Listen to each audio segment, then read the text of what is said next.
Good evening friends. NCERT series class 6, 7, 8 के अंतर्गत हम पढ़ रहे हैं अपने क्लास 7 की history, chapter number 2। Today we will read and before it we have completed class 6 polity, geography and history, and now today we will start our new chapter 2, नए राजा और उनके राज्य। आप अपना कॉपी पेन लेके बैठिए, जहाँ नीड होगी वहाँ पे आप नोट डाउन करें, और जहाँ नहीं नीड है you can listen only. But अगर आपको सुनते सुनते लगता है कि नहीं ये लिख लेना चाहिए, तो आप उसको लिखिए, ठीक है। और बेस्ट ऑफ लक सभी को, आपके जो कॉम्पिटिटिव एग्ज़ाम है जिसमें इस बुक से जो क्वेश्चन आंसर आते हैं उसके लिए।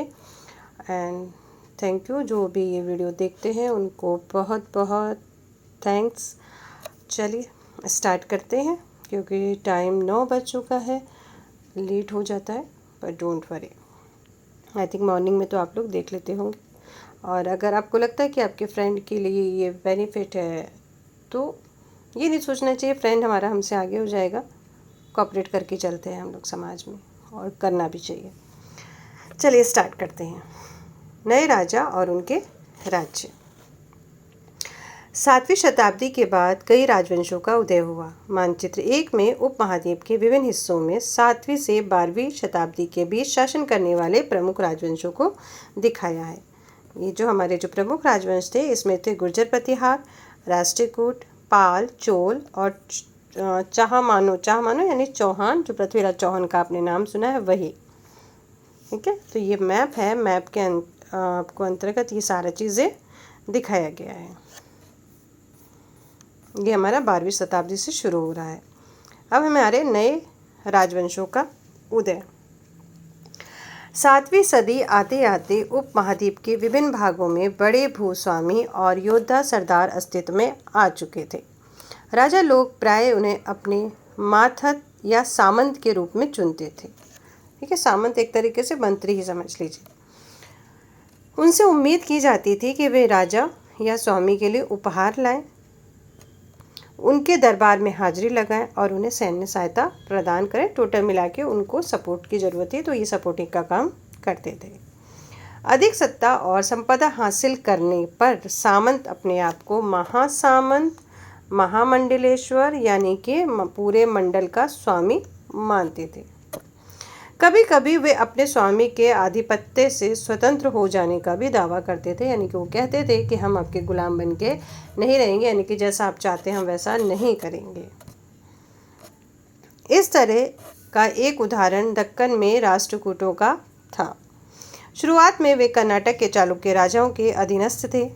8वीं सदी के मध्य में एक राष्ट्रकूट प्रधान दंती दुर्ग ने अपने चालुक्य स्वामी की अधीनता से इनकार कर दिया, ठीक है। जो राष्ट्रकूट का जो प्रधान था, प्रधान वही सामंत, ठीक है, दंती दुर्ग, उन्होंने वो चालुक्य के अधीनस्थ काम करता था, लेकिन बाद में उसने उनकी अधीनता को अस्वीकार कर दिया, उसे हराया और हिरण्य गर्भ यानी कि सोने का गर्भ नामक एक अनुष्ठान के यानी कि एक यज्ञ किया।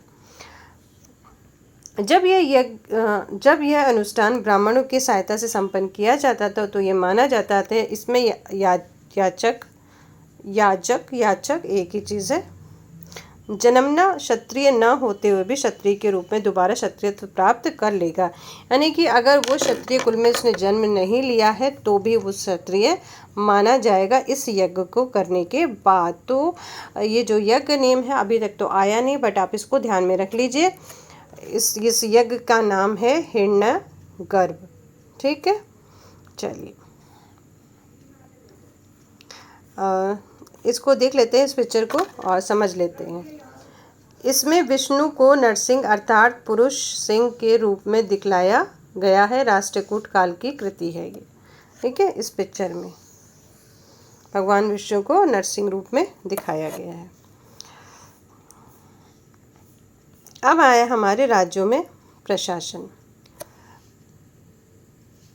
इन नए राजाओं में से कईयों ने महाराजाधिराज यानी कि राजाओं के राजा, त्रिभुवन चक्रवर्ती यानी तीनों भुवनों का स्वामी, और इसी तरह की अन्य भारी भरकम उपाधियां धारण की। लेकिन इस तरह के दावों के बावजूद वे अपने सामंतों और साथ ही साथ किसान, व्यापारियों तथा ब्राह्मणों के संगठनों के साथ अपनी सत्ता की साझेदारी करते थे। इन सभी राज्यों में उत्पादकों अर्थात किसानों, पशुपालकों, कारीगरों से संसाधन इकट्ठे किए जाते थे। यानी कि इनको कर देना पड़ता था, कर ही समझ लीजिए इनको अक्सर अपने उत्पादों का एक हिस्सा त्यागने के लिए मनाया और बाध्य किया जाता था। यानी कि जो भी आप देते हैं उसको हमें दीजिए। किसके रूप में दीजिए? लगान के रूप में दीजिए, क्योंकि प्राप्त करने वाला भूस्वामी होने का दावा करता है। राजस्व व्यापारियों से भी लिया जाता था। अभी है 400 कर। अभी तक तो इसमें से आया नहीं है, अभी 2-3 सालों में तो क्वेश्चन, बट हो सकता है आ जाए, तो थोड़ा सा इसको हम देख लेंगे। तमिलनाडु में शासन करने वाले चोल वंश के अभिलेखों में विभिन्न किस्म के करों के लिए 400 से ज़्यादा सूचक शब्द मिलते हैं। सबसे अधिक उल्लेखित है वेट्टी। वेट्टी देखिए, वेट्टी, ठीक है। वेट्टी क्या है? जो नगद की बजाय जबरन श्रम के रूप में लिया जाता था। वेट्टी एक कर है जो मतलब उनको आपको कोई करेंसी वगैरह नहीं देना है, उनको लेबर वर्क करवाया जाता था, जबरन श्रम करवाया जाता था। फिर उसके बाद है कदमाई, यानी कि भू राजस्व थे। ये थे भू राजस्व। ये दोनों चीज़ें इसको आप नोट डाउन कर लीजिए। मकान पर छाजन डालने पर लगने वाला कर, यानी कि अगर आप बालकनी बनाते हैं उस पर भी कर। खजूर या ताड़ के पेड़ पर चढ़ने के लिए सीढ़ी इस्तेमाल करना है, उस पर भी कर। पारिवारिक संपत्ति का उत्तराधिकारी हासिल करने पर भी कर। ये सारे के सारे हमको तमिलनाडु में शासन जब चोल वंश था तब हमको देखने को मिलते हैं। ये संसाधन राजा की व्यवस्था का वित्तीय आधार बनते थे। बनना ही है, क्योंकि पैसा कहाँ से आएगा? किसी भी चीज़ को चलाने के लिए धन की आवश्यकता होती है। साथ ही मंदिरों और दुर्गों के निर्माण में भी इस्तेमाल होते थे। संसाधन उन युद्धों को लड़ने में भी इस्तेमाल होते थे जिससे लूट की शक्ल में धन मिलने तथा जमीन और व्यापारिक मार्गों के प्रयोग की संभावनाएं बनती थी। राजस्व वसूली के लिए पदाधिकारियों की नियुक्ति सामान्यतः प्रभावशाली परिवारों के बीच से ही की जाती थी, जो प्राय वो वंशानुगत होती थी। यानी एक के बाद एक को वो जो सीट होती थी वो मिल जाती थी। सेना में भी ऐसा ही होता था। कई बार राजा के निकट संबंधी ही इन ओहदों पर होते थे। यानी कि लगता है शुरू से ही भाई भतीजावाद चला आ रहा, तो अब कैसे खत्म होगा। अब है प्रशस्तियाँ और भूमि अनुदान, ठीक है, भूमि डोनेशन। प्रशस्तियाँ के मतलब प्रशंसा करना। प्रशस्तियों में ऐसे ब्यौरे होते थे जो शब्दशः सत्य नहीं भी हो सकते हैं। यानी कि अपनी प्रशंसा के लिए लिखवा लिया लेकिन वो सच नहीं है। लेकिन ये प्रशस्तियाँ हमें बताती है कि शासक खुद को कैसा दर्शाना चाहते थे। यानी शासक का जैसा मन था वो वैसा ही लिखवाते थे। मिसाल के लिए शूरवीर, विजय योद्धा के रूप में ये विद्वान ब्राह्मणों द्वारा रची गई थी, जो अक्सर प्रशासन में मदद करते थे। कौन? ब्राह्मण विद्वान मदद करते थे। नागभट्ट की उपलब्धियाँ, इसलिए भी हम देखेंगे। इसमें से भी हो सकता है कुछ क्वेश्चन आ जाए या एक आध आ जाए। कई शासकों ने प्रशस्तियों में अपनी उपलब्धियों का बखान किया। आपने पिछले साल गुप्त शासक समुद्रगुप्त की प्रशस्ति के बारे में पढ़ा था, जो हमने प्रयागराज में देखी थी, ठीक है, क्लास 6 में हमने पढ़ा इसको। संस्कृत में लिखी गई ग्वालियर मध्य प्रदेश में पाई गई एक प्रशस्ति में प्रतिहार नरेश नागभट्ट के कामों का वर्णन है। प्रतिहार नरेश नागभट्ट, ठीक है। आंध्र सैंध मतलब सिंध, विदर्भ मतलब महाराष्ट्र का एक हिस्सा, और कलिंग उड़ीसा के हिस्से के राजा उनके आगे भी धराशायी हो गए जब वे राजकुमार थे। तो जो नागभट्ट है उनके बारे में ये लिखा गया है कि जब वो राजकुमार थे तो ये ऊपर जो दिए भी गए हैं राज्य वो उनके आगे धराशायी हो गए। मतलब उनकी विजय, उनके जो ताकत है उसका बखान इसमें किया गया है। राजा लोग प्राय ब्राह्मणों को भूमि अनुदान से पुरस्कृत करते थे और ये ताम पत्रों पर अभिलिखित होते थे जो भूमि पाने वाले को दिए जाते थे। ये ताम्र पत्र हैं, इसमें लिखा गया होगा कि किसको दी, कितनी दी, उसको यहाँ पे लिखा हुआ है। चित्र 2, ये चित्र 2 है हमारा। ये थोड़ा संस्कृत और थोड़ा तमिल में लिखा हुआ ताम्रपत्रों का एक संग्रह है। ओके, इसमें 9वीं सदी में एक शासक के द्वारा दिए गए भूमि अनुदान का उल्लेख है। जिन कड़ियों से ये पत्र जुड़े हैं उन पर एक राजसी मोहर लगी है। ये लगी है, राजसी मोहर लगी हुई है, जो ये बतलाने के लिए है कि यह एक प्रमाणिक दस्तावेज है, यानी कि आप इसको झुटला नहीं सकते हो। ठीक है, ये सही है। नए राजा और उनके राज्य हम लोग पढ़ ही रहे हैं। भूमि के साथ साथ क्या दिया जाता था, यानी कि भूमि तो दे दी, भूमि तो डोनेट कर दी, और भूमि के साथ और क्या क्या दिया जाता था। ये चोलों के द्वारा दिए गए भूमि अनुदान के तमिल भाग का एक अंश है। पढ़ लेते हैं हम लोग इसको, क्योंकि इनमें से एक एक क्वेश्चन कहीं ना कहीं से आ ही जाता है। हमने मिट्टी की मेड़े बनाकर, साथ ही कांटेदार झाड़ियाँ लगाकर भूमि की सीमाओं को चिन्हित कर दिया। इस भूमि पर ये चीज़ें हैं: फलदार वृक्ष, पानी, भूमि, बगीचे और फलोद्यान, पेड़, कुएं, खुली जगह, चारागाह, एक गांव, बाम्बी, चबूतरे, नहरें, खाइयाँ, नदियाँ, दलदली जमीन, हौज, अन्नागार, मछलियों के तालाब, मधुमक्खियों के छत्ते और गहरी झील। ठीक है, ये सारे के सारे किस्से हैं, मतलब जो भूमि दान कर दी है उसके अंदर ये सारी चीज़ें आ जाती हैं। जिसे ये भूमि मिलती है वह इससे कर वसूली कर सकता है, यानी कि जिसको भूमि मिल गई ये दे दिया। ठीक है, जैसे एक स्टेट आपका हो गया, आप उस स्टेट में जो चाहे आप कर सकते हैं। वह न्याय अधिकारियों द्वारा जुर्माने के तौर पर लगाए गए कर वसूल सकता है। पान के पत्तों पर लगने वाला कर, बुने हुए कपड़ों पर लगने वाला कर, साथ ही साथ वाहनों पर लगने वाला कर वसूल सकता है। वह पकी ईंटों पर बने ऊपरी माले पर बड़े कमरे बनवा सकता है, बड़े और छोटे कुएं खुदवा सकता है, पेड़ और कांटेदार झाड़ियाँ लगवा सकता है, जरूरी हो तो सिंचाई के लिए नहर बनवा सकता है। उसे यह सुनिश्चित करना चाहिए कि पानी बर्बाद ना हो और तटबंधों का निर्माण हो। ठीक है, यानी जिसको भूमि दे दी ये उसकी ड्यूटी भी बन जाती है। अब आते हैं हम धन के लिए युद्ध। आपने गौर किया होगा कि इनमें से प्रत्येक शासक राजवंश के आधार पर कोई क्षेत्र विशेष था। वे दूसरे क्षेत्रों पर भी नियंत्रण करने का प्रयास करते, यानी कि सबका एरिया अलग अलग था। एक विशेष रूप से वांछनीय क्षेत्र था गंगा घाटी में कन्नौज नगर। कहाँ था? गंगा घाटी में। अगर गंगा घाटी में तो डेफिनेटली यहाँ पे बहुत सारी अपॉर्चुनिटीज़ होंगी। गुर्जर, प्रतिहार, राष्ट्रकूट और पाल वंशों के शासक सदियों तक कन्नौज के ऊपर नियंत्रण को लेकर आपस में लड़ते रहे। चूंकि इस लंबी चली लड़ाई में 3 पक्ष थे, इसलिए इतिहासकारों ने इसकी चर्चा प्राय त्रिपक्षीय संघर्ष से की है। जैसा कि हम देखेंगे अभी यहाँ पे जब चैप्टर आगे जाएगा तब हम लोग देखेंगे। और अब हम यहाँ पे आ जाते हैं, हमारा पैराग्राफ चेंज करते हैं। ठीक है, अफगानिस्तान के गजनी का सुल्तान का मतलब हो गया शासक। ठीक है, सुल्तान का मतलब शासक, अरबी भाषा का शब्द है। अफगानिस्तान के गजनी का सुल्तान महमूद ऐसे शासकों में से सबसे प्रसिद्ध है जिसने 1997 से लेकर 1030 तक शासन किया और अपने नियंत्रण का विस्तार मध्य एशिया के भागों, ईरान और उपमहाद्वीपों के उत्तर पश्चिमी हिस्से तक किया। वह लगभग हर साल उपमहाद्वीप पर हमला करता था। यहाँ उपमहाद्वीप का मतलब बच्चों हमारा देश भारत है। ठीक है, हर साल, और 17 साल इसने कंटिन्यू हमारे देश पे हमला किया। और सबसे ज़्यादा जो उसका निशाना था वो था मंदिर। जो हमारे मंदिर थे वो बहुत ही संपन्न थे, तो उन पे इसने हमला किया। और उसका निशान संपन्न मंदिर, जिसमें गुजरात का सोमनाथ मंदिर भी शामिल था। मतलब सोमनाथ मंदिर में इतना ज़्यादा धन था कि 17 साल उसने कंटिन्यू किया तो भी अभी वो ख़त्म नहीं हुआ। पूरी तरह से उसने मंदिर को बार बार लूटा उसने।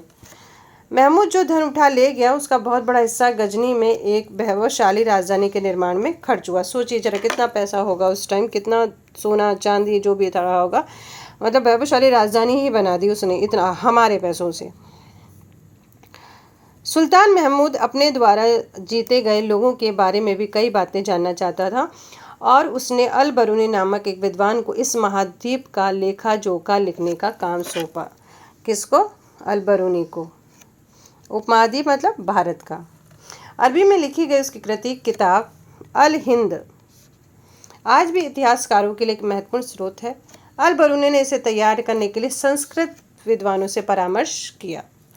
युद्ध करने वाले दूसरे राजाओं में चाहमान मतलब चौहान, जो बाद में चौहान के रूप में जाने गए, वे दिल्ली और अजमेर के आसपास के क्षेत्र पर शासन करते थे। उन्होंने पश्चिम और पूर्व की ओर अपने नियंत्रण क्षेत्र का विस्तार करना चाहा, जहां उन्हें गुजरात के चालुक्य और पश्चिमी उत्तर प्रदेश के गहड़वालों से टक्कर लेनी पड़ी। चाहमान में सबसे प्रसिद्ध शासक थे पृथ्वीराज तृतीय, 1668 से लेकर 1692 तक, जिसने सुल्तान मोहम्मद गौरी नामक अफगान शासक को 1991 में हराया, लेकिन दूसरे साल ही 1992 में उनके हाथों हार गए। ठीक है, एक बार हराया और एक बार आई थिंक ये तराइन का युद्ध था। अब हमारे यहाँ है चोल राज्य। नज़दीक से एक नज़र, चोल राज्य हमारे साउथ की तरफ है, जो आपको इस मैप में दिखाई दे रहा है।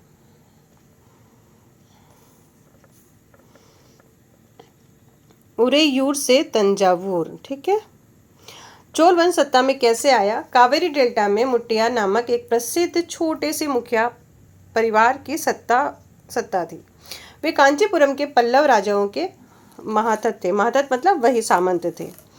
उरियार से चोलई वंश प्राचीन मुखिया परिवार के विजाल्य ने 9वीं सदी में मध्य में मुटियारों को हराकर इस डेल्टा पर कब्जा जमाया। उसने वहां तंजावुर शहर में निशुंभ सुदनी देवी का मंदिर बनवाया। विजाल्य के उत्तराधिकारियों ने पड़ोसी इलाकों को जीता और उसका राज्य अपने क्षेत्रफल तथा शक्ति दोनों के रूप में बढ़ता गया। दक्षिण और उत्तर के पांड्यान और पल्लव के इलाके इस राज्य का हिस्सा बना लिए गए। राज प्रथम, जो सबसे शक्तिशाली चोल शासक माना जाता है, 985 में राजा बना और उसी ने इसमें ज़्यादातर क्षेत्रों पर अपना नियंत्रण का विस्तार किया। उसने साम्राज्य के प्रशासन का भी पुनर्गठन किया। राज के पुत्र राजेंद्र प्रथम ने उसकी नीतियों को जारी रखा। उसने गंगा घाटी, श्रीलंका तथा दक्षिण पूर्व के देशों पर हमला भी किया। इन अभियानों के लिए उसने एक जल सेना भी बनाई, क्योंकि श्रीलंका को भी अपना उस पर हमला किया तो वो श्रीलंका का जल से जाना था, इसलिए जल सेना बनाई। अब है हमारे भव्य मंदिर और कांस्य मूर्ति कला। राज और राजेंद्र प्रथम द्वारा बनाए गए तंजावुर और गंगईकोट चोलापुरम के बड़े मंदिर स्थापत्य कला और मूर्ति कला की दृष्टि से एक चमत्कार हैं। चोल मंदिर अक्सर अपने आसपास विकसित होने वाली बस्तियों के केंद्र बन गए थे, यानी कि लोग इस मंदिर को देखने आते थे तो ये केंद्र बन गया। ये शिल्प उत्पादन के केंद्र थे। ये मंदिर शासकों और अन्य लोगों द्वारा दी गई भूमि से संपन्न हो गए थे, यानी कि उसके लिए भूमि बहुत डोनेट की गई थी। इस भूमि की उपज उन सारे विशेषज्ञों का निर्वाह करने में खर्च होती थी जो मंदिर के आसपास रहते थे और उनके लिए काम करते थे, जैसे पुरोहित हो गए, मालाकार हो गए। मंदिर बड़ा था तो पुरोहित यानी पुजारी तो डेफिनेटली वो तो होना ही है, मालाकार हो गए, बावर्ची हो गए, मेहतर हो गए साफ सफाई के लिए। तो उनके लिए ये इनके पास जो भी चीज़ें ये लोग उगाते थे वो उन्हीं के काम आती थी। संगीत का नृत्य करते। दूसरे शब्दों में मंदिर सिर्फ पूजा आराधना का स्थान नहीं था, वे आर्थिक, सामाजिक और सांस्कृतिक जीवन के केंद्र भी थे। यस, इसको भी आप देखिए, ये उसमें एसोसिएशन या रीज़न में आ सकता है, और या फिर ये होता है ना कि इसमें कौन कौन से कथन सत्य हैं या सत्य नहीं हैं, ऐसे उसमें टॉपिक बना के आपको 4 ऑप्शन दे सकते हैं। कांस्य प्रतिमाएं बनाने का काम। चोल कांस्य प्रतिमाएं संसार की सबसे उत्कृष्ट कांस्य प्रतिमाओं में गिनी जाती है। ज़्यादातर प्रतिमाएं तो देवी देवताओं की ही होती थी, लेकिन कुछ प्रतिमाएं भक्तों की भी बनाई जाती थी। अब देखते हैं वहाँ पे कृषि और सिंचाई का कार्य कैसा था। चोलों की कई उपलब्धियां कृषि में हुए नए विकासों के माध्यम से संभव हुई। मानचित्र 2 को देखिए, हम लोग अभी देख लेंगे। हमने देखा वहाँ पे कावेरी नदी बंगाल की खाड़ी में मिलने से पहले कई छोटी छोटी शाखाओं में बढ़ जाती है। ये शाखाएं बार बार अपना पानी उलीचती हैं, जिससे किनारों पर उपजाऊ मिट्टी जमा हो जाती है। शाखाओं का पानी कृषि, विशेषतः चावल की खेती के लिए आवश्यक आर्द्रता भी मुहैया कराता है, नमी करवाता है वो। हालांकि तमिलनाडु के दूसरे हिस्सों में कृषि पहले ही विकसित हो चुकी थी, पर 5वीं या 6वीं सदी में आकर ही इस इलाके में बड़े पैमाने पर खेती शुरू हो पाई। कुछ इलाकों में जंगल को साफ किया जाना था और कुछ दूसरे इलाकों में जमीन को समतल किया जाना था। डेल्टा क्षेत्रों में बाढ़ रोकने के लिए तटबंध बनाए जाने थे और पानी को खेतों तक ले जाने के लिए नहरों का निर्माण होना था। कई क्षेत्रों में एक साल तक 2 फसलें उगाई जाती थी।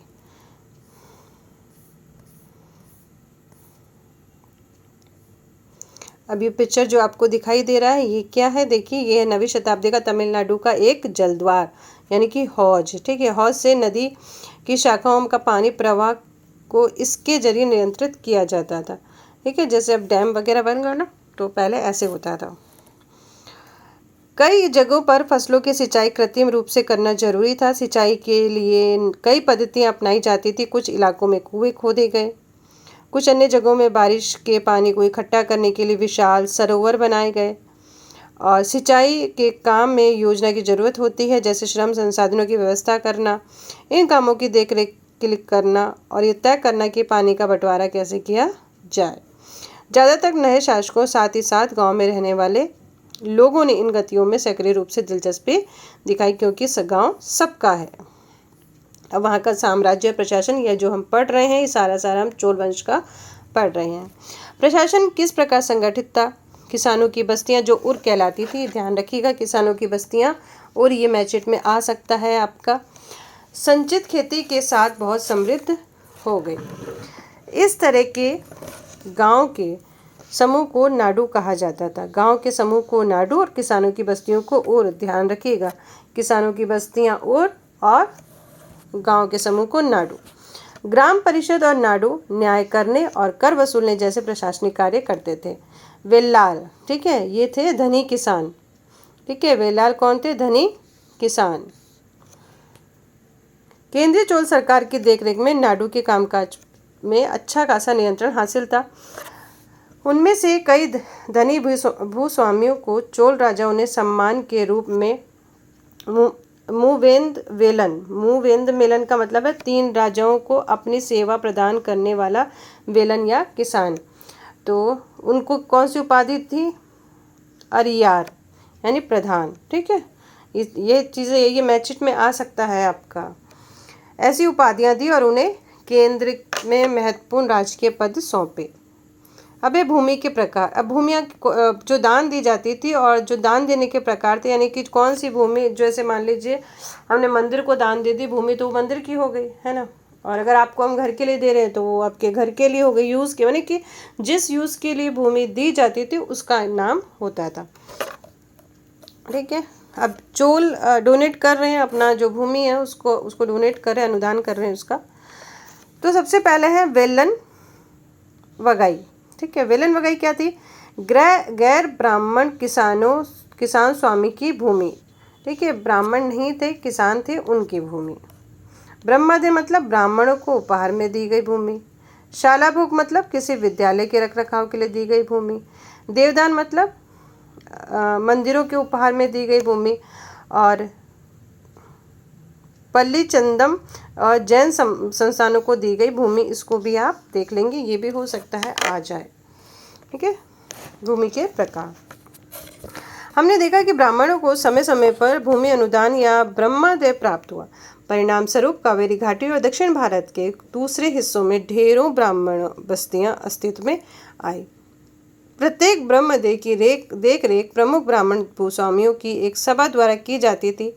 ये सभाएं बहुत कुशलतापूर्वक काम करती थी। इनके निर्णय शिलालेखों में प्राय मंदिरों की पत्थर की दीवारों पर ब्यौरेवार दर्ज कराए जाते थे, यानी कि उन्होंने क्या क्या किया है वो वहाँ पे नोट करते थे। नगरम क्या था? नगरम के नाम से ज्ञात व्यापारियों का संघ, यानी कि व्यापारियों के जो संघ था उसे नगरम कहते थे। अक्सर शहरों में प्रशासनिक कार्य संपादित करते थे। तमिलनाडु के चिंगलपुट जिले में उत्तर मेरूर से प्राप्त अभिलेखों में इस बात का सविस्तार वर्णन है कि ब्राह्मणों की सभा का संगठन कैसा था। सिंचाई के कामकाज, बाग बगीचों, मंदिरों इत्यादियों की देखरेख के लिए सभा में विभिन्न समितियां होती थी। इनमें सदस्यता के लिए जो लोग योग्य होते थे उनके नाम तालपत्र के छोटे टिकटों पर लिखे जाते थे, मिट्टी के बर्तन में रख दिए जाते थे और किसी छोटे लड़के से हर समिति के लिए एक के बाद एक टिकट निकालने के लिए कहा जाता था, यानी कि लॉटरी सिस्टम होता था। ठीक है, और इसको भी हम लोग पढ़ेंगे अभिलेख और लिखित सामग्री, क्योंकि इसमें भी कुछ चीज़ें हैं जो हमें माइंड में रखने के लिए हैं। उत्तर मेरू अभिलेख के अनुसार सभा के सदस्य, देखिए सभा के सदस्य के लिए क्या क्या होना जरूरी है। सभा के सदस्यता के लिए इच्छुक लोगों की ऐसी भूमि का स्वामी होना चाहिए जहां से भू राजस्व वसूला जाता हो। उनके पास अपना घर होना चाहिए। ठीक है, उनकी उम्र 35 से 70 के बीच होनी चाहिए। उन्हें वेदों का ज्ञान होना चाहिए। उन्हें प्रशासनिक मामलों की अच्छी जानकारी होना चाहिए और ईमानदार होना चाहिए। ये किसका था? जो सभा के सदस्य था, चोल वंश में हो रहा है ये सारी चीज़ें। ठीक है, यदि कोई पिछले 3 सालों से किसी समिति का सदस्य रहा तो वह भी और किसी समिति का सदस्य नहीं बन सकता। कंटिन्यू आपको उसी क्या बोलते हैं दल में रहना पड़ेगा। जिसने अपने आप या अपने संबंधियों के खाते जमा नहीं कराए वह चुनाव नहीं लड़ सकता। ये उनके कुछ रूल्स थे।